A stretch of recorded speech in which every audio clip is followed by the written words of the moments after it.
Sejam bem-vindos ao Pé de Du, juntas trazendo um bate-papo descomplicado para toda a família. E se você não me conhece, eu sou Luciana Moreira, Eu sou a Ana Carolina nós somos pediatras. e vamos facilitar o cuidado com a criança. Isso aí. E nesse episódio de hoje, a gente está trazendo a nossa convidada, que é a Bárbara Folino. Ela é nutricionista infantil formada pela UFRJ, ela tem mestrado também em nutrição. Nas horas vagas, ela é amante da culinária. Sim. Conta um pouquinho pra gente sobre a sua história, Bárbara. Primeiro, muito obrigada pelo convite, meninas. Adorei estar presente aqui para a gente bater esse papo hoje. A minha história na nutrição, eu sempre falo que começa com a minha família, porque eu tenho uma parte da minha família que é italiana, uma parte da minha família que é brasileira, raiz brasileira mesmo. E confraternizações da minha casa sempre foram comida, sempre foram comer. Então, comer para mim é muito afeto. E eu sempre tive essa vontade de transmitir esse sentimento para as pessoas que eu acompanho.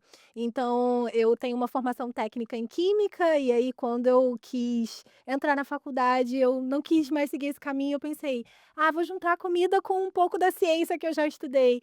E aí encontrei a nutrição. E a nutrição materno-infantil bateu na minha porta desde o quarto período da faculdade, sempre gostei muito de estudar e de me aprofundar nesse assunto. E aí quando eu me formei, eu já fui trabalhando direto com esse público. Todas as minhas especializações são nessa área, eu amo demais ajudar as famílias, principalmente as crianças, a se relacionar bem com a comida. Necessário, né, esse É, comigo bom com a exatamente. comida. E me diz, Babi, quando é importante, quando é necessário procurar um nutricionista infantil? Olha, eu sempre digo que não precisa esperar algum problema acontecer. A nutrição, principalmente na pediatria, ela é preventiva. Então, o melhor momento, na verdade, é desde antes da criança nascer. Quando o casal tá ali se planejando para ter filho, para engravidar e já mudar hábitos de estilo de vida. Então, ter acompanhamento nutricional nessa fase já faz toda a diferença para o desenvolvimento da criança que ainda vai ser gerada. E aí, quando a gente pensa na infância, se puder ter o acompanhamento nutricional desde o começo da alimentação desse bebê, que é ali na fase da introdução alimentar, isso é essencial. Então, não precisa esperar algum problema surgir, se a família já está com dúvida, já está insegura nesse processo, já pode ir ali buscar essa ajuda. E tem alguma coisa que as famílias possam fazer antes para treino ou preparação para a introdução alimentar? Tem, assim, desde o começo, desde o começo no que eu digo quando o bebê chega, né, com a família, começar a mostrar esses momentos de refeição junto é muito importante, porque isso vai ajudar o bebê a desenvolver interesse pela comida, né. Se eu coloco o bebê sempre distante do momento das refeições, fica difícil dele entender que existe alguma coisa para se alimentar além do leite. Então estar presente ali no momento das refeições é muito legal e além disso também fazer estímulos sensoriais com o bebê. Então muito contato com a natureza, contato com grama, com terra, com areia, com grãos, porque isso vai ajudando o bebê a se preparar para ter contato com alimentos. Então tem várias atividades que a gente pode fazer antes de fato começar a dar comida para o Aquele bebê. passar o pezinho no arroz, na Isso é esponjinha, né, muito que é legal, isso ótimo. é muito legal, porque ajuda não só na imunidade, né, quando a gente fala de a criança ter contato com a natureza, mas nesse preparo sensorial, é muito legal. E tem idade que para começar a introdução alimentar? Tem idade. As recomendações mais atuais falam que a gente precisa começar a alimentação do bebê a partir dos 6 meses, com a presença dos sinais de prontidão.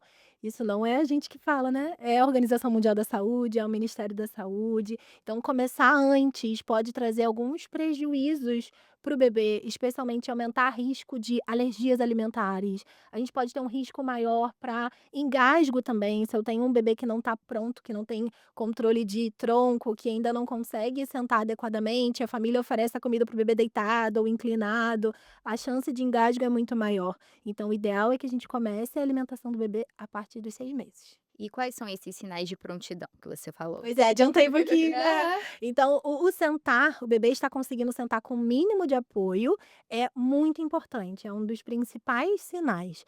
E eu não preciso que o bebê esteja sentado 100% sem apoio, eu preciso que ao colocar na cadeira, ele fique. não fique caindo, tombando, né, não precise usar as mãozinhas para se apoiar, eu preciso de um bebê estável, porque assim ele vai ficar confortável. Além disso, a gente precisa que esse interesse pelos alimentos já esteja acontecendo, então por isso que o comer junto é muito importante. Então aquele bebê que começa a olhar quando a família está levando coisa para boca, começa a pegar, eu sempre falo que é a mãozinha mais rápida do mundo. Que a família tem que ficar ali segurando para o bebê não pegar. É preciso que ele consiga pegar objetos e leve para a boca, né, porque isso é um sinal de que ele vai estar pronto para pegar alguma comida e conseguir levar para a boca também, nem precisa ter essa habilidade. A gente precisa que o reflexo de protrusão da língua também já esteja reduzido, que é um reflexo que o bebê faz para mamar, né, para o bebê mamar a linguinha precisa estar para fora, tipo um gatinho. Mas para deglutir a comida, essa língua precisa estar pra dentro. E isso é uma coisa que naturalmente vai se resolvendo ao longo dos meses. Acho que eu não esqueci de nenhum. Não, Não, não, acho que é esse. Foram Todos, né. todos. E completar os 6 meses, né. E ter As 6 pessoas meses, né. esquecem que ter os 6 meses é um sinal de prontidão, então isso é muito Exatamente. importante. Não é só os 6 meses, mas tem que ter os 6 meses, né. Exatamente, Nem só. exatamente. E o bebê que é prematuro, que nasceu antes do tempo, Sim. esses 6 meses a gente vai considerar a idade desde ali do período que ele nasceu ou a idade corrigida? A gente precisa fazer a idade corrigida, principalmente, os bebês que são, prematuros, que não é prematuro tardio, né, para qualquer prematuridade a gente precisa fazer essa correção de idade, pensando principalmente pelo desenvolvimento do bebê. E as pessoas esquecem também, ou muitas vezes não sabem, né, mas que internamente o bebê precisa estar pronto também. Temos muitas enzimas digestivas que só começam a ser produzidas para digerir os alimentos diferentes do leite a partir dos 6 meses, então precisamos fazer essa idade corrigida. Aí tá tudo bem esperar esse Ah, período, não, né. é muito melhor esperar, a regra principal da introdução alimentar é não ter pressa. Se a gente tem pressa, se a gente quer ficar atropelando, o processo é atrapalhado de alguma forma. E acaba que é mais seguro, né, para Com as certeza, crianças, com com certeza. certeza. E aí uma outra dúvida comum é se ter dente é necessário para começar a comer. Não, não é necessário de maneira nenhuma. E não ter dentes também não é algo que faz com que o bebê tenha que comer só coisas pastosas ou líquidas, né. No começo da introdução alimentar, o bebê não mastiga como a gente adulto mastiga. A gente mastiga lateralizando a língua e utilizando os dentes. O bebê utiliza a língua e, o céu da boca, né, então ele mastiga, então não precisa usar os dentes no começo. E também eu sempre falo que a gengiva do bebê não é igual a de um velhinho. A molenga, né. É uma gengiva rígida, né, que tem certa força e que o Deixa ele bebê te vai morder que você vai ver que ele é forte. exatamente, o bebê vai aprender a usar com o tempo, né, então não precisa ter dente para começar a comer. E qual utensílio é indispensável pra gente começar a introdução alimentar? Utensílio que vale muito a pena o investimento é uma boa cadeira de alimentação. Todos os outros utensílios a gente consegue adaptar com o que a família tem em casa. Copo, colher, prato, tudo é possível utilizar o que a família já tem. Mas uma cadeira que a criança vai conseguir ficar confortável, que vai ter espaço para colocar os alimentos ali na frente, que ela pode ser ajustada e que vai ser utilizada por bastante tempo, assim, pelo menos até os 2 anos da criança, faz toda a diferença ter esse investimento. Uma coisa que eu acho importante da cadeira é usar o cinto de segurança, porque Sim, aí esquece muito de colocar o cinto e aí exatamente. acaba tendo um acidente por conta Pode disso, né. ter um risco, exatamente. Eu fico, às vezes, falando para as famílias, é para usar o cinto, mas se tá vendo que o bebê tá ali confortável, tá ficando direitinho, se botar só o de baixo, pode funcionar, pensando até quando se acontecer um engasgo. Porque eu sempre penso: "Cara, o cinto é mais uma coisa que tem que tirar". Então, se a criança tá bem, só com o cinto ali de baixo, também funciona, mas é claro que a E gente você precisa é ali do pensar lado, né, exatamente, o ali bebê do sempre lado. tem que estar Sob supervisionado. supervisão, isso é uma coisa que é importante a gente sempre frisar, né, a Exatamente. supervisão. Não dá para deixar o bebê sozinho e vai fazer coisas pela casa, Pegar mais não. comida, né, Não, tem que estar tem ali que do estar lado. sempre alguém olhando para evitar acidentes e pensando também se aconteceu um engasgo, para poder agir da maneira mais rápida possível. E pensando nos utensílios, tem algum copo, assim, que é mais adequado? Copo aberto, uma canequinha, é o melhor, o copo aberto, principalmente para os bebês que estão em aleitamento materno, para a gente não usar nenhum tipo de bico, o copo aberto vai ser sempre o melhor. Tem outros tipos de copos que dá para usar, assim, na rua, como, por exemplo, o copo 360, para evitar que a criança se molhe, mas no dia a dia é o copo aberto. É esperado que a criança consiga beber, pegar um copo e beber sozinha com 1 ano e meio. Então precisa ter esse treinamento ao longo dos meses. E uma coisa que eu acho curioso também, que o copo aberto, a gente acha que tem que botar pouquinha água, É, né, para o bebê sempre não falo. se molhar e na verdade é o copo cheio, né. Aham, nem só para não se molhar, mas as pessoas ficam com medo de engasgo. "Ah, vou botar Pra ele pouquinho, não beber muito de pra uma não beber vez. muito", mas isso é pior ainda, porque aí a gente tem que virar muito, né, então o risco de engasgo é maior, então é sempre com copo Um copo cheio. cheio, Isso né. aí. E o pratinho com divisória, sem divisória, faz Faz. diferença. Não faz muita diferença. O importante é, ao montar o prato, a gente colocar os alimentos separados, para que a criança identifique cada alimento, consiga conhecer cada sabor de cada coisa. Mas se vai ter divisória ou não, não importa. A divisória ela veio mais para ajudar as pessoas a lembrarem disso, né, porque antigamente era como? Tudo misturado, tudo batido, então a divisória veio para lembrar que dá para colocar separado. E falando dos talheres, normalmente é melhor a gente usar a colher de silicone ou já partir para o talher de treinamento?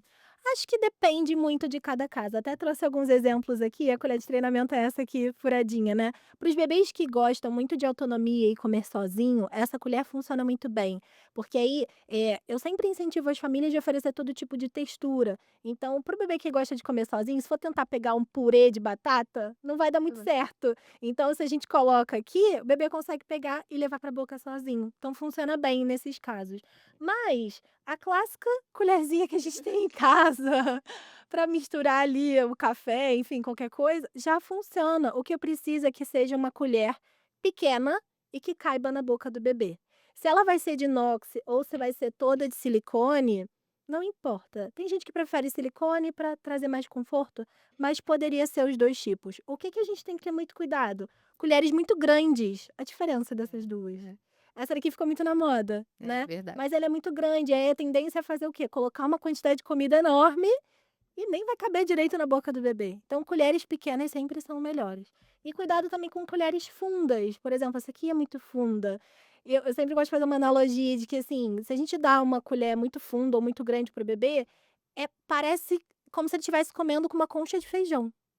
Se imaginem comendo comida com uma concha de feijão, não é confortável. Então precisa ser pequena e rasa. E também não precisa ser esse tipo de colher.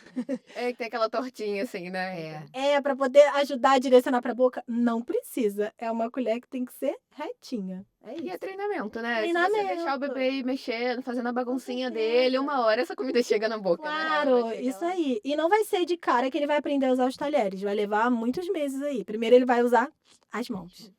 E aquela chupetinha que você bota a fruta dentro? É, Polêmica. polêmica. Você indica usar aquela chupetinha ou Não, não? gente, por favor, não usem essas chupetas de alimentação, por 2 motivos. Primeiro que a criança fica muito limitada a contato com texturas diferentes, então é como se ela tivesse se colocar ali uma fruta, por exemplo, essa criança vai ficar só tomando o suco daquela fruta, então não tem contato com a textura. E segundo que a higienização desse utensílio é muito difícil, são vários furinhos, então o risco de acumular coisas ali, enfim, ter crescimento de bactérias, etc. E ter alguma gastroenterite depois nessa criança é muito grande, então não Esquece é a chupetinha. esquece, por favor, não coloca no carrinho de compras. Outro utensílio muito falado é o babador. Ele é Aham. dispensável, não é? Existe algum que seja o ideal para usar? Não tem um babador ideal. O que a gente precisa é ver se a criança fica confortável com ele ou não. Tem vários modelos, né, e vários tecidos também. Tem babador que é de silicone, tem babador que é meio assim de plástico, tem babador de tecido. Para as crianças que têm dermatite, por exemplo, pode ser até algo que agrave um pouco mais as reações ali na pele. Então depende muito de cada criança. E se ela vai ficar confortável com ele ou não, porque pode ser que ela fique muito distraída, ou pode ser que incomode, se tiver um dia muito quente, aquele babador. Plástico ali, né. Exatamente. Então depende muito do contexto. Aqueles babadores que tem o cata-migalha, é Uhum. legal também, porque ajuda a não cair tanta coisa no chão, mas tem que ter cuidado também com babador que é de manga longa, porque aí também pode distrair muito o bebê. Às vezes o bebê fica querendo comer mais o babador do que o alimento em si. Verdade. Exatamente. Então depende muito do contexto, mas ele não é essencial.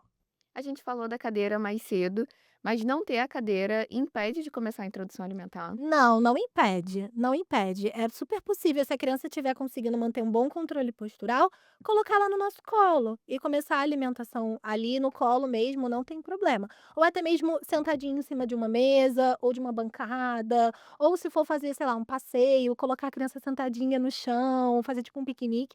Não é indispensável, né, mas ela é importante porque ajuda a colocar a criança ali no cenário da mesa, com a família, né, mas dá para começar sem ela tranquilamente. E falando agora sobre métodos de introdução alimentar, que hoje em dia a gente fala bastante sobre eles, né. A gente tem o BLW, o tradicional, o participativo, o que que é o melhor, o que que é o mais recomendado, o que que será que a gente vai pela preferência da criança? Eu sempre falo que o método quem decide é a criança, junto com a família. Não faz sentido a gente, profissional da saúde, já chegar dizendo: "Olha, você tem que conduzir dessa maneira", porque precisa ver na prática o que vai funcionar melhor, principalmente para o bebê. Se eu tenho um bebê que não se sente muito confortável para pegar as coisas sozinho, o BLW não faz sentido para ele. Agora, se eu tenho um bebê que demonstra querer muita autonomia, quer pegar e comer sozinho, o método tradicional não vai funcionar. Eu gosto muito de, no começo, assim, falar sobre ir pelo meio do caminho, que é o participativo um pouco, né. Mas ainda assim, nem todas as refeições dá para dar 100% de autonomia, nem todas as refeições a família vai ficar só oferecendo. Então, o que eu falo é: não existe um melhor método é o que funciona para a família, e sempre que possível permitir que a criança tenha autonomia e tenha contato com os alimentos. A gente não precisa ficar se taxando de algum método específico. Importante ter essa flexibilidade, né, de Isso, seguir isso, entender o que exatamente. que é qual é a preferência da criança, que é uma coisa que vai sendo construída. É todo um processo, é isso que a gente Isso, precisa entender. Eu exatamente. acho que é importante até para criar o hábito ao longo da vida, né, de quando você Uhum, vai crescendo, de como essa criança vai ter relação com a comida e tudo, então acho que deixar exatamente. sentir o que a criança vai preferir, né. Exatamente. E os métodos, na verdade, isso é uma coisa que as pessoas confundem muito. Eles não são sobre a consistência da comida, porque as pessoas acham que o BLW é só sobre oferecer Comida sólidos. dura, né. A pessoa fala: "Ah, eu tô fazendo BLW", aí quando eu vou ver, é o cuidador que tá segurando um pedaço de alguma coisa e dando para o bebê. Isso não é BLW. Uhum. BLW é dar 100% de autonomia para o bebê. BLW significa Baby Led Weaning, desmame guiado pelo bebê. Então é colocar as coisas ali na frente dele e ele se vira, não tem ninguém oferecendo nada. Então todos os métodos são sobre o quanto de autonomia e protagonismo a gente dá para o bebê, e não sobre a consistência da comida. Poderia dar um purê no BLW, não tem problema nenhum, só que a gente vai colocar o purê na frente do bebê, ele não vai conseguir pegar, então a gente oferece uma maneira que o bebê consiga pegar. Isso é uma coisa Isso. que gera muita confusão, né, tipo: "E o arroz e feijão, vai dar como? Ele vai pegar, ele vai comer?" Exatamente, a gente adapta para oferecer de uma maneira que seja mais fácil para o bebê conseguir pegar nesse começo. E o BLW é mito ou verdade que aumenta o risco de engasgo? A família for bem orientada com relação à consistência da comida, se for bem orientada com relação aos cortes, não aumenta o risco. Oferecer alimentos sólidos não aumenta o risco de engasgo. O bebê pode engasgar com leite materno, com fórmula infantil, com água. Então, desde que a família seja bem orientada, que a criança esteja bem posicionada e acordada, Uhum. a gente reduz drasticamente o risco de engasgo. Isso é uma coisa que eu vejo muito, assim, na internet, É. vídeo de bebê tá ali dormindo e a família continua oferecendo comida. Chance enorme de engasgo. Não dá pra fazer assim. Indo nessa mesma linha do engasgo, e aí algumas famílias acabam, optando por bater, liquidificar essa comida. Isso é recomendado, não é? Não é mais recomendado nem passar na peneira. Nem peneirar, inclusive. Passar o feijãozinho ali na peneira, a gente não deve mais oferecer a comida para a criança assim. Precisa ter textura, a criança precisa conhecer os sabores de cada coisa. E se a gente liquidifica tudo, eu tenho um prato que tem a mesma cor sempre. Tá tudo misturado, a criança não consegue conhecer os sabores e as texturas diferentes. Então, a gente pode sim oferecer sopa, mas essa sopa pode ter textura. A gente pode oferecer um purê, só que esse purê não vai estar misturado com outras coisas. A gente pode fazer uma preparação tipo um creme de milho, que aí a gente até bate o milho, mas são coisas pontuais e não oferecer a comida toda da criança sempre dessa forma. Isso atrasa muito o desenvolvimento dela com relação à comida e aumenta a chance de seletividade, dificuldade alimentar no futuro. Eu percebo que aumenta muito essa resistência lá pra frente para você Sim, progredir as texturas. sim. Normalmente são as crianças que acabam demorando mais para aceitar a textura quando Com desde o certeza. início já começa ali tomando só sopa, só comida batida, liquidificada. Exatamente. É, porque a introdução é pra criança conhecer, aprender a comer, né, não Uhum. necessariamente ela tem que comer tudo, e eu acho que é esse momento que gera o desespero, né, não comeu, a gente vai bater e vai dar Isso. comida, Porque né, aí pelo menos tá comendo. e a ideia não é essa, né, a Não, gente tem não que é. conhecer. E uma coisa também que, assim, no BLW, várias famílias que tentaram seguir por esse caminho de oferecer só sólidos, vimos no futuro crianças que não toleram coisas pastosas e líquidas, É, que não que não gosta de gostam de textura. feijão com caldo, que não come um purê, que não come uma sopa, e isso também é ruim, porque a criança deixa de estar inserida em diversos contextos. Poxa, agora a gente está em época de frio, todo mundo gosta de comer uma sopinha, e tá tudo bem oferecer para o bebê, não tem problema. O problema é se a gente oferece só dessa forma, ou se nem dá oportunidade a criança comer essa textura. A regra é: oferece de tudo, todas as texturas possíveis. E tem uma forma melhor de começar a introdução? A gente vai começar só com as frutas, só com os legumes? Qual seria o Uhum. melhor aí pra gente começar? Não temos um consenso sobre isso, sobre qual é a melhor refeição para começar. Nenhuma das recomendações assim fala sobre tem que começar desse jeito. A gente sabe que precisa ser estruturado 4 refeições ao longo do dia, mas é possível começar pelos lanches, é possível começar pelo almoço, inclusive assim para mães que estão amamentando e vão voltar a trabalhar. Muitas vezes, assim, final do dia, da tarde, é o momento que elas conseguem estar mais presentes, ou de manhã antes de sair de casa. Então eu sempre tento olhar por esse lado também. Em que momento que você vai conseguir estar mais presente? É de manhã? Então vamos começar pela manhã.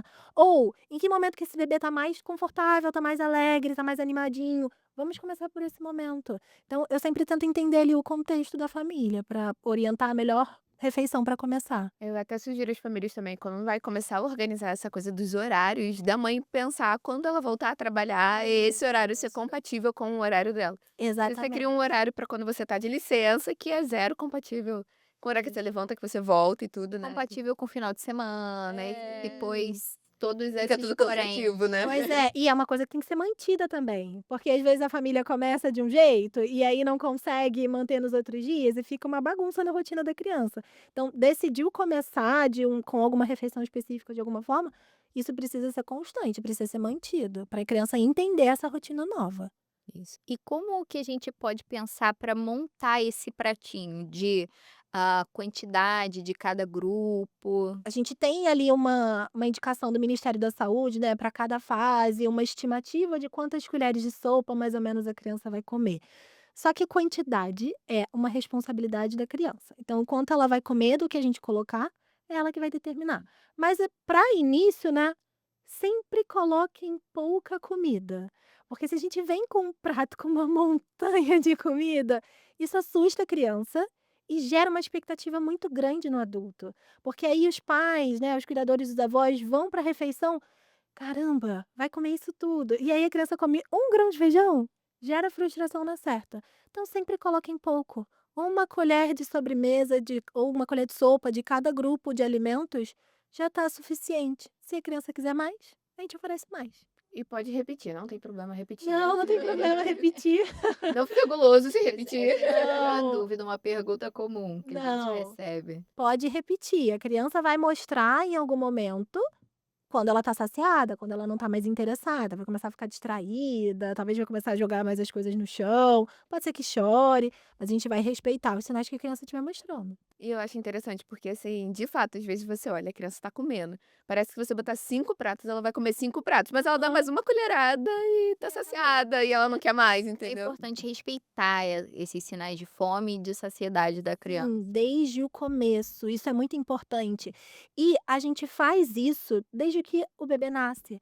Quando tá ali em aleitamento materno, ali depois que passa, né, da recuperação do peso ao nascer, a gente orienta mama em livre demanda. Então, quando o bebê mostra sinais de fome, vai mamar. Quando tá saciado, ninguém fica insistindo pro bebê ficar no peito, né? Tira. Mesma coisa é com a comida. Quando começa a comer, vai mostrar esses sinais de interesse e que não tá mais interessado na comida e a gente vai continuar respeitando. Pode oferecer sobremesa? Se for uma fruta, sim, se for outro tipo de sobremesa, aí não dá. Mas tudo bem.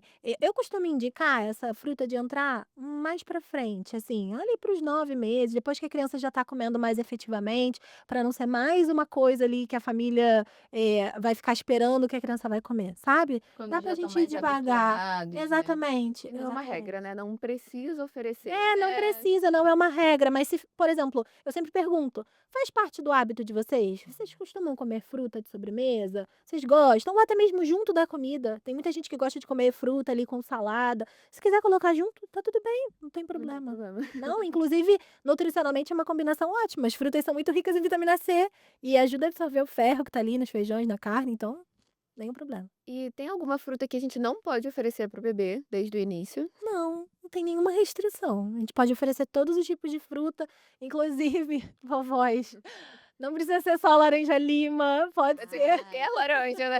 Esse é um pode ser clássico. laranja Bahia, laranja seleta, essas frutas que tem vários tipos, pode ser todas elas. Pode abacate, pode abacaxi, Pode kiwi, maracujá. morango, abacaxi, todo limão inclusive, que é uma fruta bem ácida, né, pode oferecer. E cara feia não quer dizer que não gostou, né. Não, gente, imagina, a criança está acostumada só ali com o sabor do leite materno ou com a fórmula, então quando vai ter contato com os alimentos, vai conhecer vários sabores diferentes e texturas também. Então, cara, uma experiência sensorial explosiva, assim, para o bebê. Então vai fazer careta, vai estranhar, mas com o tempo vai se acostumando. E as frutas variam bastante, às vezes a gente come um morango, ele tá lá super azedinho, e aí você come um outro morango que tá Que super bem doce. docinho. Uhum. Então é normal ter essa variação, né, Com tudo certeza. dentro do esperado. Exatamente, depende muito da época da fruta, né. É. Isso aí. E os folhosos, eles entram desde o início da introdução ou não? Devem entrar. Desde o início da alimentação do bebê, quando a gente monta aquele pratinho ali de almoço, de jantar, o grupo das verduras é muito importante. É claro que tem que ter um cuidado na maneira como que vai ser oferecido, mas precisa estar presente, porque o verde geralmente é a primeira coisa a ser O verdinho. recusada quando a criança está lá com 1 ano, 2 anos, 3 anos. Então, se a gente demora muito a introduzir, a chance de aceitação é muito baixa. Então, desde o começo tem que estar presente. E aí não precisa ser só as verduras, assim, mais clássicas, né, como uma couve ou como um brócolis, as verdinhas que a gente coloca como tempero, também já é ótimo. Então uma cebolinha, uma salsinha, um alho poró, já tá ali cumprindo o papel de ter um verdinho na frente da criança. Então tem que ter desde o começo. E qual a melhor forma da gente oferecer esses folhosos aí desde o início da introdução? A gente precisa, para ser uma forma segura, essas folhas têm que estar cozidas, né, refogadas, precisam estar macias, não dá para oferecer uma folha crua no comecinho, porque o risco de engasgo é grande. Então precisam ser folhas refogadas, bem picadinhas, ou então junto de preparações simples, como um omelete, ou então colocar um arroz, não precisa esconder no feijão, tem que estar ali disponível, tem que estar na frente, visível, né? visível, exatamente. Mas a melhor maneira é assim, E o que que não pode faltar no prato da criança? não pode faltar. Uhum. Uma coisa específica? Coisa. Ai, legumes, tem que ter sempre. Mesmo que a criança coma pouco ou que recuse, tem que estar sendo apresentado sempre. Pode ter sal a comida? A partir do primeiro ano, a gente começa a colocar o sal na rotina. Antes do primeiro ano, não tem necessidade. A necessidade diária de sódio do bebê é baixa. Então, o que a gente oferece pelos alimentos, pelo leite materno ou pela fórmula, já supre essa demanda do Mas bebê. aí a comida não vai ficar sem graça, sem tempero. Sem gosto nenhum, né? Pode colocar tempero. Pode e deve colocar temperos naturais. Além do sal, a gente tem, caramba, uma imensidade de temperos. E também não precisa ser só alho e cebola, não. Pode ser até pimenta do reino, gente. Até pimenta do reino pode colocar numa quantidade pequena, óbvio. Mas todos os temperos naturais, ervas frescas, ervas secas, a gente pode usar. E a comida do bebê a gente pode congelar? Pode congelar, isso ajuda muito no dia a dia das famílias, né. Quando as mães vão voltar a trabalhar, se não tem muita rede de apoio, congelar salva Às muito. vezes você cozinhar 50 centavos de comida todo Não, não dia, tem não tem condição. como, né? Olha, tem gente que fica nessa prisão, assim, de: "Cara, eu preciso fazer comida fresca para o meu filho. Não Se eu não fizer precisa. comida fresca, nossa, minha sogra vai brigar comigo, minha mãe vai brigar comigo". Não, gente, congelar perde um pouco de nutriente? Perde, mas cortar o alimento perde também, cozinhar também perde. Então é muito melhor que tenha esse planejamento, essa organização variação, até para poder ajudar na variedade do cardápio também, para não ficar sempre oferecendo as mesmas coisas. Então o congelamento salva, assim, nesse planejamento do Senão a comida até processo. estraga, né, que você compra um É, negócio pouquinho ali pra criança, ela come pouquinho, ainda não tá comendo muita coisa, exatamente, você até estraga, perde, né. exato. E existe alguma forma ideal que a gente ou algum cuidado que a gente precisa ter nesse congelamento dos alimentos? O congelamento dos alimentos, ele deve acontecer assim que a gente preparou. Não dá para deixar a comida esfriando em cima da pia, precisa preparar e vai direto congelar. Ou armazena na geladeira e depois congela, porque esse tempo que fica esfriando corre risco de ter ali um crescimento de bactérias e contaminar essa comida. E um outro cuidado também é com descongelamento. É isso que eu ia perguntar, como é que a É. gente descongela essa comida Banho-maria? para o bebê, né? Até pode ser, mas isso dá muito trabalho. Precisa, Não, pode ser direto no micro-ondas, ou então, ai, não quero esquentar a comida no micro-ondas, tira no dia anterior e coloca na geladeira, que aí vai descongelar na temperatura da geladeira e aí pode esquentar, ou numa Mas na panela, panelinha, né, exatamente, mas pode descongelar direto no mas o micro-ondas. micro-ondas também é um pote seguro, de Ai, ali não tem gente. problema nenhum, você pode usar o micro-ondas, Não né. pode se livrar dessa prisão, pode esquentar a comida do seu bebê no Manda micro-ondas, pra tá Para os congelar. avós, essa Essa é essa congelar a parte. comida e descongelar no micro-ondas não é coisa de preguiçosa, pode Não, fazer, gente, é né. coisa de gente que se planeja. É Exatamente. isso. E ó, também não deixem a comida descongelando em cima da pia. Tem muita gente que faz isso, descongela a carne em cima da É, pia. porque é mais Não, rápido, né, na é, geladeira demora, né, mas mas é o tem que ser na geladeira, porque também corre risco de contaminar essa comida. E aí entrando nessas polêmicazinhas, alimentos alergênicos, a Hã. gente começa já direto lá no iniciozinho da introdução alimentar, a gente espera para dar ou não? As orientações mais recentes é oferecer o quanto mais cedo possível, a partir do momento que a alimentação começa. Antigamente se falava muito da janela imunológica até os 9 meses, né, mas não é até só os 9, é no primeiro ano. Sim. Então, entre os 6 e os 12 meses, a ideia é oferecer o máximo possível de alimentos, inclusive os alimentos alergênicos, e manter uma certa oferta, né, uma constância. É, eu acho que essa é a maior dificuldade, Te às dá vezes uma oferece uma vez vez, fala: "Ih, não teve alergia", e nunca mais dá para criança. e quais Exatamente. alimentos mais alergênicos? A gente tem, assim, na verdade, qualquer alimento pode causar alergia, né, a gente sabe. Mas os principais que são classificados como potencialmente alergênicos é o ovo, leite de vaca e derivados, amendoim e castanhas, o gergelim, soja, trigo e peixes e frutos do mar. Esses são os principais.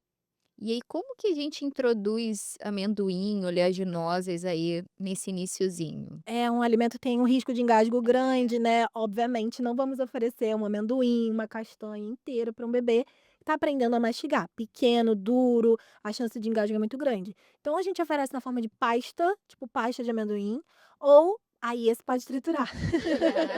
Mas ele vai triturado em pedacinhos, não É, fica vai, tipo né. uma farofinha, então tritura ali no liquidificador, no processador pra virar uma farofinha, ou também pode ralar no ralador, ralar ali por cima da fruta, funciona super bem também. Pouquinho também, né, fácil. Exatamente, exatamente. E porque o pediatra, o nutricionista fica muito em cima dessa coisa de não poder oferecer açúcar antes dos 2 anos? Ai, gente, às vezes até um pouco cansativo, né, a gente ter que convencer as pessoas disso, porque é muito aquilo de: "Ai, mas eu comi e não morri". A Mas ideia era essa, né, não sei. poxa, eu estava tentando fazer alguma coisa, não, né. Mas enfim, a gente faz isso como uma forma de prevenção, como uma forma de proteção ao paladar da criança, mas mais do que isso, uma forma de proteção ao desenvolvimento dessa criança também, principalmente desenvolvimento cerebral. Ter um consumo de açúcar, nessa idade que, assim, o desenvolvimento cerebral tá tão intenso, pode acabar atrapalhando isso. E não só o açúcar, mas os alimentos industrializados como um todo. E aí eu achei muito legal quando você estava falando, do morango, que o morango uma hora ele tá azedo, uma hora ele tá docinho, uma hora ele tá mais durinho, uma hora ele tá mais molinho, né, mais macio. Agora um alimento industrializado tá sempre igual, tem sempre a mesma textura, o mesmo cheiro, o mesmo sabor, e crianças gostam do que é previsível. Entre um biscoito, que ela sabe o que esperar, e um morango que ela não faz a menor ideia de como vai estar, vai preferir o biscoito. Então a ideia é prevenir, assim, proteger o paladar dessa criança mesmo. Uma vez eu perguntei numa consulta um paciente autista com uma seletividade mais severa, e aí ele estava assim bem à vontade conversando, e eu perguntei para ele: "Por que que você não gosta das frutas?". "Nenhuma fruta, tem tanta variedade". E ele falou exatamente isso: "Porque eu nunca sei como ela vai estar. Eu não sei se ela vai estar Exatamente. doce, se ela vai estar azeda, se ela vai estar mole, se ela vai estar dura, então eu nem como". Isso, é exatamente isso. Então, para as crianças que têm essa necessidade de previsibilidade, de se sentir seguro com aquele alimento, ter algo que está sempre igual é muito melhor. Então, a gente evita isso para moldar um paladar, seguro para esse bebê. E uma alternativa, né, para ao invés de oferecer esses alimentos industrializados, é a gente fazer as receitinhas Claro, caseiras. com Tem certeza. alguma idade que a gente já pode iniciar essas receitinhas? Aham. Assim, na prática, o melhor momento que eu costumo indicar é mais ali para os 9, 10 meses, porque aí a gente já deu tempo de, nessa primeira fase da introdução alimentar, o bebê conhecer os alimentos da forma mais natural possível. E aí depois a gente começa a combinar. Então, antes de comer uma panqueca de banana, o que que o bebê tem que comer? A A banana, banana. ovo. Exatamente, É. o ovo, a aveia. Então é mais interessante primeiro oferecer as coisas individuais e depois a gente vai combinando, e aí, assim, amplia o cardápio dessa criança. E se os pais quiserem muito, eles podem oferecer algum tipo de biscoito? Ai, tem que ter muito cuidado com isso, né, porque hoje a indústria alimentícia é um pouco cruel, então ela vai tentando fazer com que as famílias se sintam convencidas a comprar aquele biscoitinho feito para o bebê de 6 meses. E, inclusive, alguns têm até açúcar na lista de ingredientes, mas tem outros que a composição é muito boa. Mas ainda assim, eu sigo pelo mesmo pensamento, são biscoitos que estão sempre iguais. Um clássico é o biscoito de arroz. Apesar de ser só arroz, tem sempre o mesmo cheiro e a mesma textura, então para que que a gente vai oferecer isso logo no começo? Dá para oferecer mais para frente. É, e esse é um hábito também, eu costumo falar muito disso, de você criar o hábito de comer um biscoito, do Nossa, sim, belisco, aquela coisa que isso. vira um costume. Então, na cabeça da criança, ela já pensa: "Meu lanche é um Não tá biscoito, não uma não tá fruta, nem com não". fome e pede. É, Exatamente. só Tá pra ali distrair, disponível. pra Isso. E não só de estar disponível, mas porque está sempre sendo oferecido. E isso é uma coisa que eu sempre converso também com as famílias, não só com biscoito, mas com qualquer outro alimento, porque fazem muito isso também com queijinho, com uva passa. E aí, começa a ensinar a criança a lidar com sentimentos com comida. Então, se a criança está chorando porque ela está entediada, ela vai aprender a lidar com isso. Se ela está chorando porque ficou frustrada, porque aconteceu alguma coisa, está com sono, a gente tem que resolver essas coisas pontuais. Agora, se a criança não está chorando por algum motivo que não é fome, não tem por que a gente ficar dando belisquinho, porque senão a gente vai ensinando desde cedo a criança a resolver sentimento com comida, isso não é legal. Então, se ela estiver chorando por fome, estiver com fome, a gente oferece. ter a hora de comer, está mais ou menos no momento da fome, né. Exatamente, Mas acabou de exatamente. comer, não é fome, né, ela estava É, saciada 15 minutos atrás, né. Às exatamente. vezes nem percebe, mas que tá fazendo uma compensação, né. Isso, isso. E aí é difícil, porque hoje temos muitos adultos que não têm uma relação boa com a comida, e aí esses adultos estão tendo filhos, então quebrar esse ciclo é difícil, né. Então por isso que a gente está aqui para trazer essa Pra consciência ajudar para com as isso, pessoas né. também. Exatamente. E é difícil, né, a rotina é muito corrida. Então, Claro, com assim, você certeza. conseguir manter isso é difícil, Sim, né, a é rotina é muito dedicação. corrida, É. nem sempre a informação chega para as pessoas, mas aí a indústria está ali mostrando: "Olha, eu tenho um biscoitinho que pode te Muito ajudar". bom, e vai ser muito prático pra Que é você, Pois né. é, saudável, entre exatamente. aspas, né, que é saudável, que a criança pode comer, tá Uhum. disponível para a idade dela, então as famílias ficam tentadas, né. Claro, biscoitinho de dentição então. É, isso A criança tá ali chorando, sofrendo, com a gengiva doendo, a família desesperada para dar alguma coisa, vai no biscoitinho de dentição. E falando sobre famílias veganas, Uhum. a introdução alimentar tem que ter algum enfoque principal, algum cuidado específico? A alimentação vegana, vegetariana na criança, desde o início da alimentação complementar, é possível. Sendo bem orientada, bem acompanhada, é super possível dessa criança crescer, se desenvolver, ganhar peso adequadamente, mas a família precisa ser bem orientada. Não dá para um bebê vegano viver só de batata, por exemplo, né. Precisa ter todos os outros grupos alimentares e pensar principalmente acho que a chave principal, que eu oriento para todas as famílias, além das verduras e dos legumes, combinar bem cereais e leguminosas. Porque é assim que a gente consegue oferecer os aminoácidos essenciais importantes para essa criança, porque a preocupação principal quando a família restringe, o grupo dos alimentos, animais, né, é a proteína. Então a gente consegue a proteína vegetal a partir dos cereais e das leguminosas. E depois de um aninho, uma preocupação grande também é com a oferta de cálcio, né, porque aumenta essa demanda depois de um ano, então a gente precisa ajustar bem também outros alimentos fontes de cálcio, além do leite de vaca do leite de vaca e derivados para essa criança. E para a introdução alimentar, como para todas as crianças, né, a gente sabe que altera um pouco o trânsito Ah, gastrointestinal. sim. E quando constipa, tem alguma coisa que dá pra gente fazer? Sim, a gente precisa olhar bem para esse intestino, porque principalmente quando é um bebê que está só com leite materno, a digestibilidade do leite materno é muito mais fácil, né. E aí quando vem os alimentos, muda tudo aquilo ali, né, muda cheiro, muda textura. Então, quando começa a comida, a gente precisa começar com água.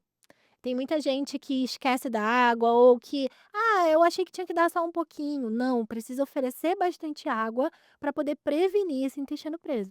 Além disso, a gente também precisa ter cuidado com os alimentos que prendem muito e os alimentos que soltam muito o intestino, né, precisa ter esse equilíbrio, porque tem famílias que passam a semana oferecendo banana, maçã, batata, cenoura, chuchu, que é só coisa que prende, então precisa ter esse equilíbrio também. E um outro ponto que poucas pessoas falam é fonte de gordura adequada na alimentação da criança. Porque tem gente que faz a comida cozida o quê? A Água. comida só na água É. ou só no vapor, não coloca um azeite, nada. Então, ter uma fonte de gordura boa ali também ajuda a prevenir esse intestino preso. É. Você falou que a água a gente começa desde o início da introdução. E tem uma quantidade ideal de água? Não tem uma quantidade específica, assim como a gente não se preocupa com quantidade de comida, a gente também não vai se preocupar com quantidade de água, porque o que vai hidratar principalmente, né, e até alimentar essa criança no primeiro ano de vida é o leite materno ou a fórmula, né, e, essa criança precisa entender ao longo dos meses o papel da comida e o papel da água. E como é que ela vai entendendo isso? Com a oferta. Então eu sempre falo: "Gente, vocês têm que lembrar de oferecer água para o bebê", porque esquece. Assim, quando o bebê tá só mamando, é pegar a bolsa e sair de casa, né. Aí quando tá só no peito, então a fonte alimentar da criança é a Já mãe, vai junto, já né, vai já tá junto. colado ali, né. Exatamente, Anexo. é o anexo. Aí quando a criança começa a comer, tem que lembrar de separar o lanchinho, separar a água, se planejar toda e até ao longo do dia também, lembrar de oferecer. Então o principal é focar na oferta. E não precisa ser só nos intervalos das refeições, pode ser durante a refeição também, não tem problema. Eu vejo muito relato, tipo, quando termina de comer é o momento que mais aceita É, água, né, que isso, vai bebendo isso. mais. E as mamadas com o início da introdução alimentar, como é que elas ficam? Elas vão ficando mais reduzidas ao longo do tempo. Alguns bebês, a grande maioria, assim, fazem isso de uma forma natural, principalmente com leite materno, mas quando o bebê está fazendo uso de fórmula, a gente precisa ir ajustando, orientar a família a organizar essas mamadas durante o dia, para ele ir entendendo que dá para mamar menos e começar a comer mais. Exatamente. E aí, se, por exemplo, aí nesse iniciozinho da introdução, o bebê, tanto que mama peito quanto mama fórmula, não tá aceitando tão bem, que é super esperado. Tem algum problema dar a fórmula ou o seio logo depois da refeição? A gente Se ele pode não aceitou? esperar. Não precisa ser, né. Espera o bebê mostrar o que ele tá querendo. Se acabou ali a refeição: "Ai, mas comeu só 2 colherinhas". Mas se ele tá bem, se não tá mostrando nenhum sinal de que quer mamar, de que tá interessado, vamos esperar, vamos dar um intervalo, ver quando que vai ser esse momento que ele vai solicitar. Não precisa imediatamente, logo após: "Ah, comeu muito pouco, toma aqui já, uma mamadeira", ou até mesmo já colocar direto no peito. Pode esperar, ver o que que o bebê vai mostrar. O bebê sempre vai conseguir se comunicar de alguma forma, apesar de não falar, ele vai Ele mostrar vai sinais. mostrar o que ele tá É, desconfortável, alguma coisa, né. exatamente, E o exatamente. bebê menor de 6 meses que usa só fórmula, não mama peito, precisa oferecer água antes? Não, não precisa, a água já tá ali no preparo. Essa é uma Não dúvida precisa. muito comum, porque muito antigamente tinha essa recomendação, né, o bebê que mamava No fórmula já calor, "Ai, começar tá a muito ter água, calor, dá água pra essa Sede, né. criança". É. mas não vai ficar com Não vai ter sede. sede, Não, tem Tá muita tudo água. certo. exatamente. É. Em relação ao suco, Suco a gente já começa junto com a introdução alimentar. Pouquinho de Será? laranja-lima também, Mas só Aham. lima, né? Ai, as vovós adoram. Laranja-lima. Laranja-lima, tem que ser essa. Não, gente, o suco tivemos uma recomendação, uma atualização, né, nessa recomendação pela Sociedade de Pediatria, só a partir dos 2 anos. O Ministério da Saúde ainda não atualizou isso, né, pelo guia alimentar das crianças menores de 2 anos, ainda tem lá a indicação a partir de 1 ano, mas o principal é a gente fazer essa criança entender que ela mata a sede com água e que ela vai comer as frutas. O suco ele é completamente dispensável. Não que seja proibido, assim, também quando essa criança fizer 2 anos, porque também não gosto de vilanizar os alimentos, mas ele não tem que estar disponível num copinho o dia inteiro para essa criança tomar depois. Não, que tem que estar disponível é a água. Então o suco pode fazer parte de alguns momentos pontuais mais pra frente, mas no começo da introdução alimentar, assim, nesse período, não tem a menor E é muito necessidade. comum quando na introdução já não tem o hábito do suco, as crianças crescerem nem ligar pra Não. suco, elas preferem água, elas Porque a vão comer base foi com muito bem água, né? feita. Depois de Exatamente. 1, 2 anos, quando você libera, fala: "Ai, doutora, até dei, mas assim, Não não teve tem muito interesse, ele não interesse. gostou". E é a mesma coisa para água de coco, tá, porque as pessoas acham que a água de coco é a mais simples, não, é o mesmo pensamento do suco. Tem um sabor mais doce. E um exemplo que eu sempre gosto de dar também, principalmente no comecinho, para as avós, eu falo assim: "Para fazer um copo de suco, uma canequinha, assim, de suco de laranja, quantas laranjas a gente vai usar?" Umas 2, 3, dependendo do quanto tiver de suco ali, né. Será que a criança comeria 3 laranjas de uma vez? Com certeza não, que Com nem a gente certeza adulto não. come 3 laranjas de uma Exatamente. vez, né? Então, caloricamente falando, acaba sendo uma quantidade muito grande ali, concentrada do açúcar natural da fruta, né. Então, não tem por que a gente oferecer nesse período. E aí, de novo, ter contato com a fibra, com a Isso! A textura, tudo isso é textura. muito mais interessante para a criança do que só tomar o suco da fruta. A fibra Exatamente. ainda a gente ainda volta na questão do ficar preso, né, de Isso! ajudar ali um pouco Pois é, e a criança tá relaxado. super constipada, aí a gente vai ver, tá tomando suco, não tá comendo fruta, não tá bebendo água direito, tem muita relação. A gente já falou da água, do suco, do A água de coco que você água de comentou, coco que idade a gente pode oferecer essa água de Também coco? entra no mesmo pensamento do suco, a partir dos 2 anos. e chá. O chá. Chazinho Pra pra calma. cólica. Pra acalmar um Sim, pra pouquinho. relaxar, que ele é muito agitado, entendeu? Muito precisa se acalmar. Também, gente, o mesmo pensamento, assim, somente até a partir de 1 ano, porque tem muitos chás que eles até têm um sabor mais amargo, mas não tem essa necessidade. A gente deve oferecer somente água, a criança tem que se hidratar com água, não precisa ter outras coisas com sabor. E leite de vaca a gente pode oferecer a partir de que idade? O ideal é entrar na rotina a partir de 1 ano para as famílias que fazem o consumo, né, principalmente pensando nessa demanda maior de cálcio que tem a partir de 1 aninho. Não tem necessidade de oferecer antes. É uma coisa que o Ministério da Saúde também fala que poderia estar em algumas preparações, então assim, poderia estar num purê, poderia estar em alguma receitinha, mas não tem essa necessidade. Tem uma quantidade um pouco maior de proteína nesse leite, uma quantidade maior de alguns outros minerais que pode acabar trazendo uma sobrecarga renal ali para esse bebê, então a demanda maior é a partir de 1 ano, então na rotina a gente entra a partir de 1 ano. A gente chegou a comentar sobre os engasgos, mas, uma coisa que a gente também precisa sempre explicar para as famílias é o reflexo de Gag. E aí, o que que é esse reflexo? Tem que fazer a manobra, não tem que fazer a manobra? O reflexo de gag é um mecanismo de proteção contra o engasgo. No gag, eu tenho um bebê que consegue respirar, então é um bebê que faz que tosse, faz barulho, sai lágrimas dos olhinhos, geralmente é um bebê que se movimenta mais. No engasgo, temos ali a via aérea obstruída, né, tem um bebê que não consegue respirar, então não sai som. A gente só vai fazer a manobra se acontecer um engasgo de fato. No gag, a gente precisa parar, observar e deixar esse bebê se resolver. E quanto mais textura a gente oferece, mais gag ele faz, mas ao mesmo tempo, mais rápido ele aprende a se virar com isso, porque a tendência é o gag ir diminuindo ao longo do tempo. Se a gente deixa pra oferecer textura quando o bebê tá lá com 1 ano, aí é que ele vai fazer muito mais gag. E, de novo, reforçar a necessidade de ser a Supervisionado. supervisão durante a Com alimentação. certeza. Não dá para deixar a criança ali com alimento, não tem como, tem que ser Não tem como, supervisionado tem que ser pra observar supervisionado. tudo isso. Exatamente. E a gente entrando assim, um pouquinho em polêmicas, sabe? Meu Deus. Eu gosto de polêmica. Vitamina pra abrir o apetite funciona, não tá comendo nada, não comeu Ai, nada. precisa de alguma coisa, doutora.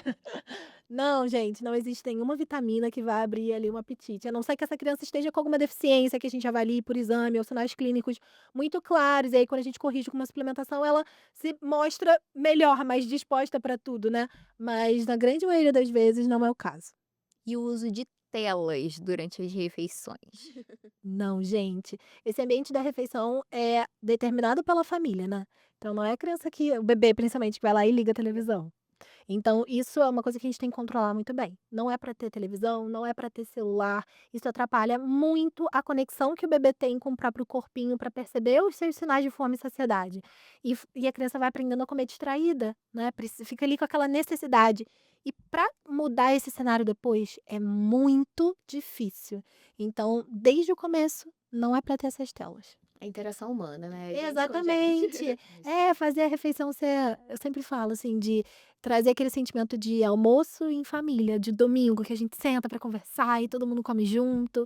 Não precisa de uma televisão para isso. Essa dieta que agora tem se falado muito na internet, que é a dieta GAPS, o que que ela seria, Ai, assim. polêmica também, né, entrou nas polêmicas mesmo. A dieta GAPS, ela inclusive não é um método, ela não é comparada com o BLW, com o tradicional e com o participativo, tá, isso é bom deixar muito claro, porque as pessoas vêm falando: "Ah, eu quero fazer o método GAPS".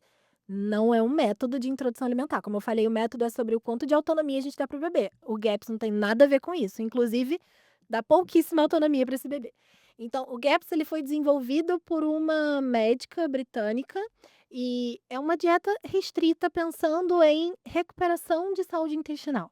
Então foi desenvolvida, né, com alguns pacientes dessa médica que tinham algumas questões intestinais, enfim, diversas condições clínicas, e ela foi vendo ali na experiência dela melhora desses pacientes. Então não é algo que é recomendado por nenhuma diretriz científica, né, foi meio que por experiência. E aí nesse método a gente começaria a alimentação da criança com caldo de ossos, com alimentos muito fonte de proteína, restringe muito as fibras, não oferece grãos, não oferece frutas, são pouquíssimos vegetais. E se a gente pensa que a alimentação do bebê tem que ser variada, que ele tem que ter contato com textura, que não é para ficar dando só coisa líquida e pastosa, não faz Faz todo sentido. sentido, né. A Perde o restrição já sentido. começa desde o início, Exatamente. E aí a então gente vai ver, chega com 8 meses, a criança ainda tá comendo caldo. Não faz o menor sentido. Então é algo que na minha prática eu não oriento. Tenho visto um movimento forte, assim, de outros nutricionistas e pediatras também falando sobre as famílias não seguirem por esse caminho. É, e a ciência ela não é baseada na minha experiência, né, eu acho que isso é muito Exatamente. importante, né, e Evidência científica. não é a minha experiência, entendeu. Então, assim, quem Isso. sou eu para achar que eu sei muito mais do que um Exatamente. estudo que é amplo, que a população como um todo, né, então, assim, Exatamente. é uma coisa que a gente Ensaio tem que clínico randomizado. exatamente, é. uma outro tipo de dieta que também se fala muito é a dieta cetogênica, né. Uhum. Tem alguma indicação específica para dieta cetogênica? O paciente saudável deve seguir por essa dieta ou não? A dieta cetogênica, ela é composta 90% de alimentos fonte de gordura. 90% das calorias daquela criança vai ser suprida por gordura e os outros 10% é dividido entre proteína e carboidrato. Então é uma dieta muito restrita, é muito difícil de ser aplicada na prática e ela não deve ser aplicada para crianças saudáveis. Temos uma indicação específica que são crianças que têm quadro neurológico, né, a epilepsia. Então mas ainda assim é na epilepsia refratária, que não resolve com nenhuma outra medicação, nenhuma outra conduta. Então essa dieta pode ser um caminho, mas para as crianças saudáveis, nenhuma indicação. Aproveitando essas polêmicas, a gente viu estourar muito na internet, saiu até um comunicado da Sociedade de Pediatria do uso do whey protein Ah, sim. para as crianças. Então teve a blogueira que falou lá, eu acho que tinha 3 anos, a filha dela, e aí ela não viu problema nenhum ela botar um pouquinho do whey que ela bebe Não, ela bota todo dia, whey creatina. e creatina na mamadeira do bebê. E tem indicação, criança pode tomar. Depende da situação, assim, para uma criança saudável, a gente também não tem a menor necessidade de fazer suplementação de proteína. O whey protein é a proteína do soro do leite. Existem outros tipos de suplementação de proteína, né, mas o whey protein é o mais famoso. E ele é um alimento ultraprocessado. A gente acabou de falar aqui que não é para oferecer alimentos industrializados para as crianças pelo menos até os 2 anos. Então, não faz o menor sentido a gente introduzir essa suplementação. E a necessidade diária de proteína, ela é facilmente suprida na criança. Eles têm uma demanda muito baixa por proteína. Então, o pouco que come ali de carne, de arroz, de feijão, de leite, né, quando a criança é maior de 1 ano, já até passa da necessidade diária dela. Então, para crianças saudáveis, a gente não precisa fazer essa suplementação. O que é importante, eu acho que as famílias entenderem é que o básico funciona. Hum, É alimento de verdade, é variedade, é nutriente ali dentro do prato e evitar todas essas modas, essas exatamente. E o coisas que leite a gente sempre aparecem. fala que desde o início o leite não precisa ser acrescido de nada, né, você não precisa botar farinha, você não precisa botar whey, você não precisa Isso. botar nada. O leite vai ser o leite, oferece o leite puro ali, né. Exatamente, exatamente isso. O básico funciona, é a regra uma das Principal, regras né. principais.